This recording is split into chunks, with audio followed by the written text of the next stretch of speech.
Trump ने जिन देशों पर आज से जवाबी टैरिफ लगाने की धमकी दी है उनमें भारत भी शामिल है।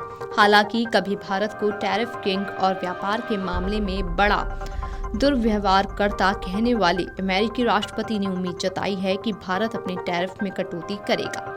फिलहाल आज से जवाबी टैरिफ लगने के खतरे के बावजूद नई दिल्ली में अपने पत्ते नहीं खोले हैं। इन टैरिफ का ऐलान अमेरिकी राष्ट्रपति डोनाल्ड ट्रंप की ओर से किया गया है। व्हाइट हाउस की प्रेस सचिव कैरोलिन लेविट ने कहा कि राष्ट्रपति डोनाल्ड ट्रंप 2 अप्रैल को लिबरेशन डे के रूप में मनाना चाहते हैं, इसलिए वे अपने व्यापार सलाहकारों के साथ मिलकर टैरिफ योजना को अंतिम रूप दे रही हैं। ट्रंप बुधवार को व्हाइट हाउस के रोज गार्डन में शाम 4 बजे औपचारिक घोषणा करेंगे। इस घोषणा में टैरिफ की पूरी जानकारी दी जाएगी। कैरोलिन ने कहा कि राष्ट्रपति ट्रंप बातचीत के लिए हमेशा तैयार हैं। अगर कोई विदेशी नेता या उद्योगपति छूट चाहते हैं तो वे उनसे बात करने को भी तैयार हैं। लेविट ने कहा कि ट्रंप अमेरिकी श्रमिकों को उचित मौका दिलाने पर ध्यान दे रहे हैं। अमेरिका के राष्ट्रपति डोनाल्ड ट्रंप ने कहा था कि वे 2 अप्रैल से नए टैरिफ लगाएंगे। उनके फैसले का कनाडा, मैक्सिको और भारत पर बड़ा असर हो सकता है। डोनाल्ड ट्रंप ने ऐलान किया है कि 2 अप्रैल से अमेरिका में आने वाली कारों पर 25% टैरिफ और मई या उसके बाद आयातित कार पार्ट्स पर 25% टैरिफ लागू हो जाएगा। दरअसल टैरिफ से मतलब अन्य देशों से आयातित वस्तुओं पर लगाया जाने वाला कर है।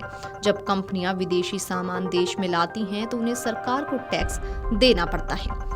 डोनाल्ड ट्रंप का कहना है कि कई देश सालों से अमेरिका पर अनुचित शुल्क लगा रहे हैं, इसलिए अब वे अपने शुल्क कम करेंगे। भारत पर भी ट्रंप प्रशासन सख्त है।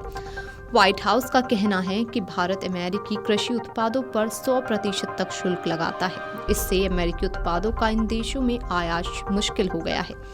राइटर की रिपोर्ट्स के मुताबिक नई दिल्ली ने अपने आंतरिक विश्लेषण में पाया है कि टैरिफ अमेरिका में 66 अरब डॉलर यानी कि करीब 5.78 लाख करोड़ रुपए के कुल निर्यात में से 87% को प्रभावित करेगा। सूत्रों के मुताबिक अपने निर्यात को बचाने के लिए भारत 23 अरब डॉलर यानी कि करीब 2 लाख करोड़ रुपए के आधे से अधिक अमेरिकी सामान पर टैरिफ कटौती करने के लिए तैयार हो गया है।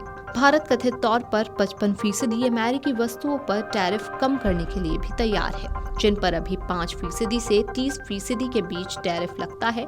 टैरिफ समेत अन्य व्यापार मुद्दों पर चर्चा करने के लिए अमेरिका के दक्षिण और मध्य एशिया के लिए सहायक व्यापार प्रतिनिधि ब्रेंडन लिंच मंगलवार से भारत की 5 दिवसीय यात्रा पर हैं। बताया जा रहा है कि भारतीय प्रतिनिधिमंडल के साथ व्यापार सौदे पर चल रही वार्ता सार्थक मोड पर पहुंच रही है। एक अधिकारी ने बताया कि दोनों देश एक सहयोगपूर्ण और अनुकूल दृष्टिकोण पर बात कर रहे हैं। इसके बाद नए व्यापार उपाय लागू किए जाएंगे। बताया जा रहा है कि अधिकारी भारत पर और अधिक रियायतें देने के लिए दबाव डाल रहे हैं। अगले 3 दिन में प्रस्तावित व्यापार समझौते की रूपरेखा तैयार कर ली जाएगी। दोनों देशों के प्रतिनिधिमंडल की वार्ता को लेकर दावा किया जा रहा है कि अमेरिका के पारस्परिक टैरिफ से भारत को राहत मिल सकती है। टैरिफ के मामले में भारत के साथ चीन, मैक्सिको और कनाडा जैसे व्यवहार नहीं किया जाएगा। बताया जा रहा है कि भारत और अमेरिका के बीच वार्ता सुचारू रूप से चल रही है। बताया जा रहा है कि 2 अप्रैल से पहले व्यापार समझौते पर बड़ी सहमति भी बन सकती है। वीडियो डेस्क अमरउजाला.com। अगर आप ये वीडियो YouTube पर देख रहे हैं तो हमारे चैनल को सब्सक्राइब कर बेल आइकन दबाएं और Facebook पर देख रहे हैं तो हमारे पेज को लाइक करें। 8 मिलियन प्लस सब्सक्राइबर, आपके इस भरोसे के लिए बहुत धन्यवाद।